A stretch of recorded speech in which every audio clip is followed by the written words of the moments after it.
നമുക്ക് നമ്മുടെ വീട്ടിൽ വൈഫൈ ഏതൊക്കെ തരത്തിൽ വൈഫൈ എക്സ്റ്റെൻഡ് ചെയ്യാമെന്ന് നോക്കാം. അതായത് നമ്മുടെ വീട്ടിലുള്ള റൂട്ടർ, ആ റൂട്ടറിൻ്റെ വൈഫൈ, ഇതിനൊരു വൈഫൈ ഉണ്ടാവും.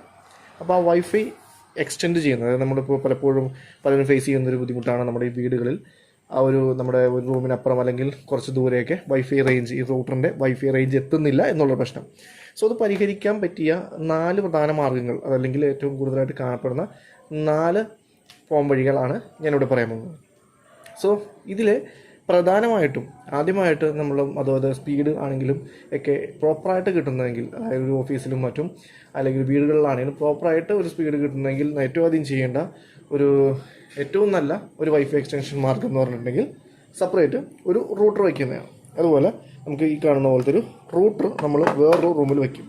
അതായത് വേറൊരു റൂമിൽ അല്ലെങ്കിൽ മീൻസ് കുറച്ച് ദൂരെ ആയിട്ട് വയ്ക്കും. സോ എന്നിട്ട് നമ്മളിവിടുന്ന് ഒരു ലാൻ കേബിൾ വലിച്ച്, അതായത് ഇത്തരത്തിലുള്ള റൂട്ടർ നമ്മൾ മേടിക്കുക, അതായത് ഈ മോഡത്തിനെ സപ്പോർട്ട് ചെയ്യുന്ന അതായത് വാൻ റൂട്ടറുകൾ ഏതെങ്കിലും മേടിച്ചതിന് ശേഷം നമ്മൾ ഈ റൂട്ടർ വേറൊരു റൂമിലായിട്ട് സെറ്റ് ചെയ്യും. വേറൊരു റൂമിൽ അല്ലെങ്കിൽ വേറൊരു പ്ലേസിൽ കുറച്ച് നീങ്ങി നമ്മൾ ഈ റൂട്ടർ സെറ്റ് ചെയ്യും. സോ റൂട്ടർ സെറ്റ് ചെയ്തിട്ട് നമ്മൾ ഇവിടുന്ന് ഒരു ലാൻ കേബിൾ വലിച്ച് ഈ ഒരു റൂട്ടറിലോട്ട് കണക്ഷൻ കൊടുക്കും. അതിൻ്റെ കോൺഫിഗറേഷനും മറ്റും എൻ്റെ മെയിൻ ചാനലിൽ നോക്കി നിങ്ങൾക്ക് മനസ്സിലാവും. ഞാൻ അതിൻ്റെ വീഡിയോസ് ചെയ്തിട്ടുണ്ട്. ഞാനത് ഡിസ്ക്രിപ്ഷനിൽ അതിൻ്റെ ലിങ്ക് ഇടാം.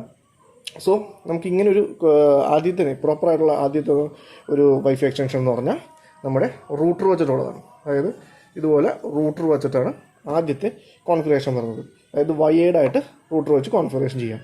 വയേർഡായിട്ട് കോൺഫിഗറേഷൻ ചെയ്യുന്ന ഒരു മാർഗ്ഗമാണ് ഏറ്റവും കോമൺ ആയിട്ട് കാണുന്നതും ഏറ്റവും കൂടുതൽ ഉപയോഗിക്കുന്നതും ഏറ്റവും സ്പീഡ് കൂടുതലൊക്കെ കിട്ടുന്നത്. ഇതുപോലെ നമ്മുടെ മോഡത്തിൽ നിന്നും ഒരു റൂട്ടറിലേക്ക് വയേർഡായിട്ട് കണക്ഷൻ കൊടുക്കുന്നതാണ് ഏറ്റവും നല്ലത്. ഇത്തരത്തിൽ കൊടുക്കുമ്പോൾ ശ്രദ്ധിക്കേണ്ട കുറച്ച് കാര്യങ്ങളൊക്കെ ഉണ്ട്. അതൊക്കെ നമ്മുടെ ചാനൽ കണ്ടു നോക്കിയിട്ടുണ്ടെങ്കിൽ അതിൻ്റെ വീഡിയോസുകളെല്ലാം നിങ്ങൾക്ക് അതിനകത്ത് കിട്ടും. അല്ലെങ്കിൽ നമുക്ക് വാട്സപ്പ് ചെയ്ത് നോക്കിയാൽ അതിൻ്റെ ആൻസർ ഞാൻ വാട്സപ്പിൽ പറഞ്ഞു തരുന്നതായിരിക്കും. സോ ഇതാണ് ഏറ്റവും ആദ്യത്തെ എന്ന് പറയാവുന്ന ഒരു ഓപ്ഷൻ. ഇത് തന്നെ റൂട്ടറിനെ നമുക്ക് വയേർഡായിട്ടും വയർലെസ് ആയിട്ടും സെറ്റ് ചെയ്യാൻ പറ്റും. വയർലെസ് ആയിട്ടും ഈ റൂട്ടറിനെ സെറ്റ് ചെയ്യാൻ പറ്റും. വയർഡായിട്ട് മാത്രമല്ല വയർലെസ് ആയിട്ടും ഈ റൂട്ടർ നമുക്ക് സെറ്റ് ചെയ്യാൻ പറ്റും. പക്ഷേ അതിന് നമ്മൾ നേരത്തെ പറഞ്ഞ പോലെ എല്ലാ റൂട്ടറുകൾക്കും ആ ഒരു വയർലെസ് ഫംഗ്ഷൻ ഉണ്ടാകണമെന്നില്ല. സോ നമുക്ക് ആ ഒരു ഫംഗ്ഷൻ ഉള്ള തരം റൂട്ടറുകൾ മേടിച്ചാൽ മാത്രമാണ് ഈ വയർലെസ് സെറ്റപ്പ് കിട്ടുകയുള്ളൂ. ലാനായിട്ട്, അതായത് ഈ ഒരു കേബിൾ വഴി നമുക്ക് ബാൻഡ് സപ്പോർട്ട് ചെയ്യുന്ന ഏതൊരു റൂട്ടറും നമുക്ക് സപ്പോർട്ട് ചെയ്ത് കണക്ഷൻ എടുക്കാവുന്നതാണ്. സോ അതാണ് ആദ്യത്തെ രീതി, റൂട്ടർ വെച്ച്. ഇനി അടുത്തത് വരുന്നത് വൈഫൈയുടെ എക്സ്റ്റൻഡറുകളാണ്. വൈഫൈ എക്സ്റ്റൻഡർ എന്ന് പറയും. എക്സ്റ്റൻഡർ നമ്മൾ ഈ ഇപ്പോൾ ചിത്രത്തിൽ നിങ്ങൾ കാണുന്നതാണ് വൈഫൈ എക്സ്റ്റൻഡർ എന്ന് പറഞ്ഞത്. അപ്പോൾ ഈ എക്സ്റ്റൻഡർ വെച്ചിട്ട് എന്താണ് സംഭവിക്കുന്നത് വെച്ചിട്ടുണ്ടെങ്കിൽ, നമുക്ക് ഇതൊരു വൈഫൈ എക്സ്റ്റൻഡർ നോർമലി ഈ വൈഫൈ എക്സ്റ്റൻഡർ പ്രോഡക്റ്റ് നമ്മൾ ഏതെങ്കിലും ഒരു ഇലക്ട്രിക് പ്ലഗിൽ, അതായത് നമ്മുടെ വീട്ടിലൊക്കെ ഇലക്ട്രിക് സ്വിച്ചുകളുണ്ടാവും. അപ്പോൾ അതൊരു ഇലക്ട്രിക് സ്വിച്ചിൽ കുത്തുക. അതായത് ഇലക്ട്രിക് സ്വിച്ചിൽ വേണം നമ്മൾ ഈ ഒരു വൈഫൈ എക്സ്റ്റൻഡർ കണക്ട് ചെയ്യാനായിട്ട്. അതായത് മെയിൻ മോഡം ഇരിക്കുന്നതിന് കുറച്ച് ദൂരെയായിട്ടുള്ള റൂമുകളിലോ അല്ലെങ്കിൽ എവിടെയെങ്കിലും കുറച്ച് ദൂരെ നമുക്ക് വൈഫൈ റേഞ്ച് കിട്ടാത്ത, അതായത് വൈഫൈ എക്സ്റ്റൻഷൻ വേണ്ട ചെയ്യേണ്ട സ്ഥലത്ത് നമ്മൾ ഈ ഒരു വൈഫൈ എക്സ്റ്റൻഡർ നമ്മൾ ഈ ഒരു ഇലക്ട്രിക് പോയിന്റിൽ കുത്തുക. പ്ലഗ് പോയിന്റിൽ കുത്തുക. അതായത് നമ്മുടെ ഈ ഗുഡ് നൈറ്റ് മാറ്റ കുത്തുന്ന പോലെ ഈ ഒരു വൈഫൈ എക്സ്റ്റൻഡർ നമ്മളവിടെ കണക്ട് ചെയ്യുക. അപ്പോൾ എന്താണ് ഒരു ഗുണം എന്ന് വെച്ചിട്ടുണ്ടെങ്കിൽ, അപ്പോൾ അതായത് നമ്മുടെ മെയിൻ മോഡത്തിൻ്റെ ഈ ഒരു എക്സ്റ്റൻഡർ ക്യാപ്ചർ ചെയ്യും. ഈ ഒരു എക്സ്റ്റൻഡർ ക്യാപ്ചർ ചെയ്തിട്ട് അത്രയും ദൂരം സഞ്ചരിക്കും. അതായത് വൈഫൈ റേഞ്ച് അത്രയും കൂടുതലായിട്ട് കിട്ടാനായിട്ട് നമുക്ക് ഈ ഒരു വൈഫൈ എക്സ്റ്റൻഡർ മൂലം സാധിക്കും. ഇതിനകത്ത് നമ്മൾ നേരത്തെ പറഞ്ഞ റൂട്ടർ പോലെയല്ല എക്സ്റ്റൻഡർ വഴി നമ്മൾ വൈഫൈ എക്സ്റ്റൻഷൻ ചെയ്യുമ്പോൾ റൂട്ടറിൻ്റെ അത്രയും സ്പീഡ് ലഭിക്കില്ല. കാരണം വെച്ചിട്ടുണ്ടെങ്കിൽ ഈ ഒരു എക്സ്റ്റൻഡർ വർക്ക് ചെയ്യുന്നത് നമ്മുടെ ഈ ഒരു മെയിൻ റൂട്ടറിൻ്റെ ആ ഒരു വൈഫൈ റേഞ്ച് ഉപയോഗിച്ചാണ് ഈ ഒരു എക്സ്റ്റൻഡർ വർക്ക് ചെയ്യുന്നത്. സോ നമുക്ക് ആ ഒരു അതായത് ആ ഒരു സ്പീഡ് വയേർഡിൽ കിട്ടുന്ന സ്പീഡിന് കിട്ടില്ല. കാരണം ഇതിൻ്റെ റേഞ്ച് പിടിച്ചെടുത്തിട്ട് വേണം ഇതിന് ബൂസ്റ്റ് ചെയ്യാനായിട്ട് അല്ലെങ്കിൽ അത് എക്സ്റ്റെൻഡ് ചെയ്യാനായിട്ട്. സോ ഇതിൻ്റെ വൈഫൈ എക്സ്റ്റൻഡറിന് ഒരു പരിധിയുണ്ട്. സോ പക്ഷേ ഇതിൻ്റെ ഗുണം എന്ന് വെച്ചിട്ടുണ്ടെങ്കിൽ നമുക്കത് മൂവബിളാണ്, എവിടെയും കൊടുത്ത് പോകാം. വയർഡാകുമ്പോൾ അത് സാധിക്കില്ല. നമുക്ക് ഏത് പ്ലഗ് പോയിന്റിൽ കൊടുത്ത് കുത്താം. പിന്നെ ശ്രദ്ധിക്കേണ്ട കാര്യം എന്ന് വെച്ചിട്ടുണ്ടെങ്കിൽ ഈ ഒരു വൈഫൈയുടെ, അതായത് ഈ ഒരു മെയിൻ വൈഫൈയുടെ അധികം ദൂരെ വരരുത്. അതായത് ഒരു പരിധിയിലപ്പുറം വന്നിട്ടുണ്ടെങ്കിൽ അതായത് ഇതിന് വർക്ക് ചെയ്യണമെങ്കിൽ ഇതിൻ്റെ മെയിൻ വൈഫൈയുടെ റേഞ്ച് വേണം. സോ ഒരു 50% ആണ് പറയുന്നതെങ്കിൽ ഒരു 30% റേഞ്ചിലോട്ട് വേണം നമ്മൾ ഈ ഒരു വൈഫൈ എക്സ്റ്റൻഡർ സെറ്റ് ചെയ്യാൻ. സോ അതാണ് ഈ വൈഫൈ എക്സ്റ്റൻഡർ. അതാണ് നമ്മുടെ രണ്ടാമത്തെ മാർഗ്ഗം എന്ന് പറഞ്ഞാൽ വൈഫൈ എക്സ്റ്റൻഡർ. ഇനി മൂന്നാമത് വരുന്നതാണ് മെഷ്. ഈ ചിത്രത്തിൽ കാണുന്നത് മെഷ് ഇതുപോലത്തെ ഒരു ഡിവൈസ് ആയിരിക്കും. ഇങ്ങനൊരു മെഷ് റൗട്ടർ ആയിരിക്കും. അതായത് അതൊരു റൗട്ടർ തന്നെയാണ്, മെഷ് റൗട്ടറാണ്. ഇതിനെ നമുക്ക് കണക്ട് ചെയ്യണമെന്ന് വെച്ചിട്ടുണ്ടെങ്കിൽ ഇതിൻ്റെ ഒരു മെഷ് വരുന്നത് നോർമലി ഒരു 2 പാക്കിൻ്റെ ഒക്കെ ആയിരിക്കും മെഷ് വരുന്നത്. ഇതുപോലെ ഒരു 3 പാക്കിൻ്റെ ആയിരിക്കും, അത് 3ഉം ഒരു മെഷാണ് ആയിരിക്കും. ഒരു 3 പാക്കിൻ്റെ ഒരു മെഷാണ് വയ്ക്കുക.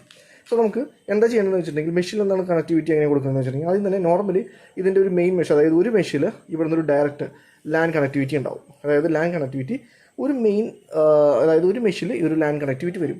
ബാക്കി 2 അതിൻ്റെ സാറ്റലൈറ്റുകളായിട്ട് പ്രവർത്തിക്കും, സാറ്റലൈറ്റ് മെഷുകളായിരിക്കും. സോ നമുക്ക് ഈ ഒരു മെഷ് ഒരു റൂമിൽ വയ്ക്കുക. അതായത് വലിയ വീടുകളെയും അല്ലെങ്കിൽ ഒരു വലിയ ഒരു ഹോള് അല്ലെങ്കിൽ വലിയൊരു സ്ഥലങ്ങളിലൊക്കെ ഉപയോഗിക്കാൻ പറ്റിയ ഒന്നാണ് ഈ ഒരു മെഷ് എന്ന് പറയുന്നത്. കാരണം നമുക്കൊരു നോർമൽ ചെറിയൊരു വീട്ടിലൊക്കെ നമുക്കൊരു റൂട്ടർ വെച്ച് എക്സ്റ്റെൻഡ് ചെയ്യാവുന്നത്. ചിലപ്പോൾ അതിൽ വലിയൊരു വീടായിരുന്നെങ്കിൽ നമുക്ക് ആ ഒരു റൂട്ടറിൽ അതിൻ്റെ ഒരു എക്സ്റ്റൻഷൻ പോസിബിൾ അല്ല. സോ അത്തരം സ്ഥലങ്ങളിലാണ് നമുക്ക് ഈ ഒരു മെഷ് റൂട്ടറിൻ്റെ ആവശ്യം എന്നുള്ളത്. സോ ഇതുപോലെ ഒരു 3 പാക്ക് ഉണ്ടാവുന്നതുകൊണ്ട് തന്നെ നമുക്ക് ഒരെണ്ണം ഒരു റൂമിൽ വെക്കാം, അടുത്ത സ്ഥലത്ത് വയ്ക്കാം, ചിലപ്പോൾ താഴത്ത് വയ്ക്കാം, ഒരെണ്ണം മേളിൽ വയ്ക്കാം, ഒരെണ്ണം സ്റ്റെയറിൻ്റെ അടുത്ത് വയ്ക്കാം. അപ്പോൾ അങ്ങനെ ഒരു കമ്പൈൻ പ്രൊഡക്റ്റായിട്ട് വരുന്നതുകൊണ്ട് ഒരു വലിയൊരു ലാർജ് ഏരിയ കവർ ചെയ്യാനായിട്ട് ഈ ഒരു മെഷിന് സാധിക്കും. അങ്ങനെ മെഷ് വെച്ചും എക്സ്റ്റെൻഡ് ചെയ്യാം. അതിനകത്ത് ശ്രദ്ധിക്കേണ്ടതെന്ന് വെച്ചിട്ടുണ്ടെങ്കിൽ ഈ ഒരു മെയിൻ കണക്ഷൻ ഇതിൻ്റെ ഒരു മെയിൻ മെഷിലായിട്ട് വരും.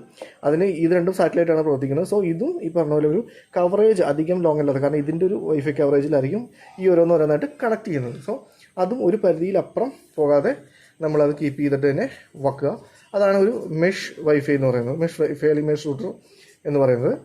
സോ ആ ഒരു മെഷ് സിസ്റ്റം വളരെ ഉപയോഗകരമായ ഒന്നാണ്. വലിയ വീടുകൾക്കും വലിയ സ്ഥാപനങ്ങൾക്കും ഒക്കെ ഈ ഒരു മെഷ് റൂട്ടറായിട്ട് വളരെ നല്ലതാണ്. കാരണം വയർലെസ് ആയിട്ട് നമുക്ക് 2 ഡിവൈസുകൾ സെറ്റ് ചെയ്യാം, ഒന്ന് വയർഡായിട്ട് തന്നെ സെറ്റ് ചെയ്യേണ്ടി വരും.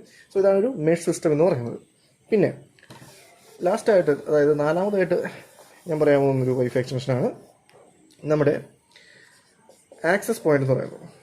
ആക്സസ് പോയിന്റ് അതിപ്പോൾ ഈ ചിത്രത്തിൽ കാണുന്ന പോലത്തെ ഒരു പ്രൊഡക്റ്റ് ആയിരിക്കും ആക്സസ് പോയിന്റ് എന്ന് പറയുന്നത്. അപ്പോൾ ഈ ആക്സസ് പോയിന്റ് എന്ന് വെച്ചിട്ടുണ്ടെങ്കിൽ ആക്സസ് പോയിന്റ് നമ്മൾ എന്താ പറയുക, ഒരു ചെറിയൊരു ഡിവൈസ് വളരെ മനോഹരമായിട്ട് തന്നെ നമുക്ക് വീടുകളിലല്ല, നോർമലി ഇതൊരു അപ്പാർട്ട്മെൻറ്റിലും ഹോസ്റ്റലുകളിലും അല്ലെങ്കിൽ ഒരു ഹോട്ടലുകളിലൊക്കെയാണ് ഇങ്ങനത്തെ ഒരു ആക്സസ് പോയിന്റ് കാണുന്നത്. അതിൻ്റെ ഗുണം എന്ന് വെച്ചിട്ടുണ്ടെങ്കിൽ, ആക്സസ് പോയിന്റ് ഗുണം എന്ന് വെച്ചിട്ടുണ്ടെങ്കിൽ ആക്സസ് പോയിന്റിന് ഒരു സ്വിച്ച് ഉണ്ടാവും. അതായത് ഒരു PoE സ്വിച്ച് ഇല്ലാത്ത ആക്സസ് പോയിന്റും ഉണ്ട്, PoE സ്വിച്ച് ഉണ്ടാവും. PoE എന്ന് വെച്ചിട്ടുണ്ടെങ്കിൽ പവർ ഓവർ എതർനെറ്റ് ആണ്. പവർ ഓവർ എതർനെറ്റ് എന്ന് പറഞ്ഞിട്ടുണ്ടെങ്കിൽ നമ്മളിപ്പോൾ ഉദാഹരണം പറയുകയാണെങ്കിൽ ഇപ്പോൾ ഇതൊരു ആക്സസ് പോയിൻ്റാണ് ആയിരിക്കും. ആക്സസ് പോയിന്റ് കണക്ഷൻ കൊടുക്കുന്നത് ഇതിനകത്തുനിന്ന് ഒരു കേബിൾ ഇതുപോലെ വന്ന് ഈ ഒരു PoE സ്വിച്ചിൽ വരും. ഈ PoE സ്വിച്ചിൽ വന്നതിന് ശേഷം ഈ PoEയിൽ നിന്ന് ഒരു ലാൻ കേബിൾ ഈ ഒരു ആക്സസ് പോയിന്റിലോട്ട് വരും. അപ്പോൾ ഈ ആക്സസ് പോയിന്റ് മിക്കവാറും ഒരുവിധമുള്ള മോഡലിലൊക്കെ ഒരു PoE സപ്പോർട്ടഡ് ആയിരിക്കും. PoE സപ്പോർട്ട് അല്ലാത്ത ആക്സസ് പോയിന്റ് ഉണ്ടാകും. സോ PoE സപ്പോർട്ടഡ് ആയിരിക്കും. സോ PoE സപ്പോർട്ടഡ് ആയ ഒരു ആക്സസ് പോയിന്റിൽ വരുമ്പോൾ എന്താ കൊണ്ടാന്ന് വെച്ചിട്ടുണ്ടെങ്കിൽ ഇതിന് വേറെ അഡാപ്റ്ററിൻ്റെ ആവശ്യമില്ല, അതായത് ചാർജറിൻ്റെ ആവശ്യമില്ല. നോ നീഡ് ഓഫ് അഡാപ്റ്ററിൻ്റെ ആവശ്യമില്ല. സോ നമുക്ക് അഡാപ്റ്റർ ഉപയോഗിക്കാതെ തന്നെ നേരെ ഈ ഒരു വയർ കൊടുത്തിട്ടുണ്ടെങ്കിൽ, അതായത് ലാൻ കേബിൾ കൊടുത്തിട്ടുണ്ടെങ്കിൽ, അതായത് ഈ ഒരു PoE സ്വിച്ചിൽ നിന്ന് ഈ ഒരു ലാൻ കേബിൾ കൊടുത്താൽ ഈ ആക്സസ് പോയിന്റ് നമുക്ക് സെറ്റ് ചെയ്യാം. സോ ഇങ്ങനെ സെറ്റ് ചെയ്യുമ്പോൾ ഗുണമെന്ന് വെച്ചിട്ടുണ്ടെങ്കിൽ ഹോട്ടലുകളിലൊക്കെ ആണെങ്കിൽ വേറെ അഡാപ്റ്ററിന് പ്രത്യേകം വേറെ പ്ലഗ് നമുക്ക് നോക്കി നടക്കേണ്ട ആവശ്യമില്ല. അത് വളരെ മനോഹരമായിട്ട് തന്നെ എവിടെയെങ്കിലും സെറ്റ് ചെയ്യാൻ ജസ്റ്റ് ഒരു ഇൻപുട്ട് ഈ ഒരു PoE എന്നുള്ളൊരു വയർ ആ ഒരു ആക്സസ് പോയിന്റിലോട്ട് കയറിയാൽ മാത്രം മതി. അത്യാവശ്യം നല്ല വൈഫൈ കവറേജ് പ്രൊവൈഡ് ചെയ്യാനായിട്ടൊക്കെ സാധിക്കുന്ന ഒന്നാണ് ഈ ഒരു ആക്സസ് പോയിന്റ് എന്ന് പറയുന്നത്. സോ PoE സപ്പോർട്ടഡ് ആയിട്ടുള്ള ആക്സസ് പോയിന്റ് ഉണ്ട്. ഇല്ലാന്നുണ്ടെങ്കിൽ അതിന് ഒരു PoE ഇഞ്ചക്ടർ എന്ന് പറഞ്ഞ് ഇതിൻ്റെ കൂടെ തന്നെ ഒരു PoE ഇഞ്ചക്ടർ വരും. ആ ഒരു ഇഞ്ചക്ടറിൽ കുത്തിയാലും നമുക്ക് ആ ഒരു പവർ ഇതിനകത്തോട്ട് കിട്ടും. ഈ ഒരു പവർ ഇതിനകത്തോട്ട് കിട്ടുകയും അപ്പോൾ അതുവഴി തന്നെ അഡാപ്റ്റർ കൊടുക്കാതെ തന്നെ നമുക്കൊരു ആക്സസ് പോയിന്റ് വളരെ മനോഹരമായിട്ട് സെറ്റ് ചെയ്യുകയും ചെയ്യാം. പിന്നെ ഇത് ഉപയോഗിക്കുന്നത് കൂടുതലും ഞാൻ നേരത്തെ പറഞ്ഞ പോലെ ഹോട്ടലുകളിലും അല്ലെങ്കിൽ വലിയ വലിയ സ്ഥാപനങ്ങളിലൊക്കെയാണ് ഈ ഒരു ആക്സസ് പോയിന്റ് ഉപയോഗിക്കുന്നത്. ഇത് വളരെ മനോഹരമായിട്ട് നമുക്ക് സെറ്റ് ചെയ്യാവുന്ന ഒന്നാണ് ഈ ഒരു ആക്സസ് പോയിന്റ് എന്ന് പറയുന്നത്. സോ ഈ ഒരു 4 രീതിയിലാണ് മെയിനായിട്ട് നമ്മളൊരു വൈഫൈ എക്സ്റ്റൻഷൻ കണ്ടുവരുന്നത്. ഇനി ഇതല്ലാണ്ട് ഈ ഒരു 4 രീതി അല്ലാണ്ട് നിങ്ങൾക്ക് വേറെ ഏതെങ്കിലും രീതികളൊക്കെ അറിയാമെങ്കിൽ ജസ്റ്റ് ഒന്ന് കമൻറ്റ് ചെയ്യുക, നമുക്ക് നോക്കാം ഏതാണ് രീതികളുള്ളതെന്ന്. സോ എന്തെങ്കിലും ഇതിനെക്കുറിച്ച് ഡൗട്ട് എന്തെങ്കിലും ഉണ്ടെങ്കിൽ നമ്മുടെ വാട്സപ്പ് നമ്പർ താഴെ ഞാൻ കമൻറ്റ് ബോക്സിൽ കൊടുത്തേക്കാം. വാട്സപ്പ് അയച്ചും ചോദിക്കാം, അല്ലെങ്കിൽ കമൻറ്റായിട്ടും ചോദിക്കാം. എനിക്കറിയാവുന്നതാണെങ്കിൽ ഞാൻ ഉത്തരം പറയുന്നതായിരിക്കും. സോ വീഡിയോ കണ്ടതിന് നന്ദി. Thank you so much. Subscribe ചെയ്യുക, ലൈക്ക് ചെയ്യുക, സപ്പോർട്ട് ചെയ്യുക, ഷെയർ ചെയ്യുക. Thank you so much.